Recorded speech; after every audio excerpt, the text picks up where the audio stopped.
তো দেখা যাচ্ছে যে আওয়ামী লীগ রাজনৈতিকভাবে সক্রিয় হওয়ার চেষ্টা করছে এবং অপরদিকে এনসিপি সহ অন্য রাজনৈতিক দলের ভিতরে কিন্তু একটা শঙ্কা তৈরি হচ্ছে যে আওয়ামী লীগ আসলে তারা রাজনীতিতে কিভাবে ঘুরে দাঁড়ায়, সেই বিষয়টি নিয়ে কিন্তু বিভিন্ন মহলে বিভিন্ন ধরনের কথা রয়েছে। আজকের উত্তরাতে মিছিল মিটিং বিক্ষোভ হয়েছে, হয়তো বা আইন শৃঙ্খলা বাহিনী এটি নিয়ে কাজ করছে, আমরা যতটুকু জানতে পেরেছি। যারা মিছিলের নেতৃত্ব দিয়েছে তারা গ্রেপ্তারও হবে। তবে আওয়ামী লীগ ইতিমধ্যে আওয়ামী লীগের নেতারা আমরা দেখছি যে সোশ্যাল মিডিয়াতে তারা যথেষ্ট অ্যাক্টিভ।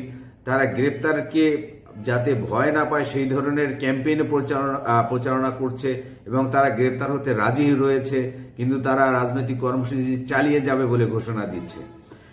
তো আওয়ামী লীগ আসলে তার আলটিমেট আগামী নির্বাচনকে সামনে রেখে সে কি রাজনীতিতে সক্রিয় হবে, নাকি একটি যে সমঝোতার কথা আমরা শুনতে পাচ্ছি হাসনাত আবদুল্লাহর কাছ থেকে, সেই সমঝোতার রাজনীতির দিকে যাচ্ছে, সেটি এখনো স্পষ্ট নয়।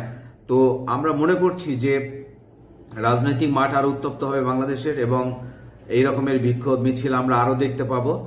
তবে আমাদের যে অতীতের রাজনীতির যে সহিংসতা, সেই সহিংসতা থেকে বের হয়ে একটি সুষ্ঠু রাজনৈতিক চর্চা বাংলাদেশের মানুষ দেখতে চায় এবং সেদিকেই বাংলাদেশের গণতান্ত্রিক যে আগামী নির্বাচনের যাত্রা রয়েছে সেটি সুষ্ঠু শান্তিপূর্ণ হবে বলে বিশ্বাস করে দেশের মানুষ। সেটি হোক, সেই শুভকামনায় আজকের মতো বিদায়। আল্লাহ হাফেজ।